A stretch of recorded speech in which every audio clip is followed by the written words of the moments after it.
ಕಿತ್ತೂರು ರಾಣಿ ಚೆನ್ನಮ್ಮನ ಒಂದು ಪುಟ್ಟ ಪಾತ್ರವನ್ನು ನಾನು ಅಭಿನಯಿಸುತ್ತಿದ್ದೇನೆ. ನನ್ನ ಹೆಸರು ಪೂರ್ಣಿಮಾ. ನಾನು 3ನೇ ತರಗತಿಯಲ್ಲಿ ಓದುತ್ತಿದ್ದೇನೆ. ನನ್ನ ಶಾಲೆಯ ಹೆಸರು infant Jesus English medium school, KR ಪೇಟೆ, ಮಂಡ್ಯ ಜಿಲ್ಲೆ.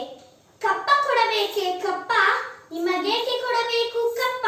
ಕಬ್ಬು ತಿನ್ನಲು ಬಿಟ್ಟ ತಪ್ಪಿಗೆ ಕೂಲಿಯನ್ನು ಬೇರೆ ಕೊಡಬೇಕೆ? ಮೋಡ ಮಳೆ ಸುರಿಸುತ್ತದೆ, ಭೂಮಿ ಬೆಳೆ ಬೆಳೆಯುತ್ತದೆ, ನಿಮಗೇಕೆ ಕೊಡಬೇಕು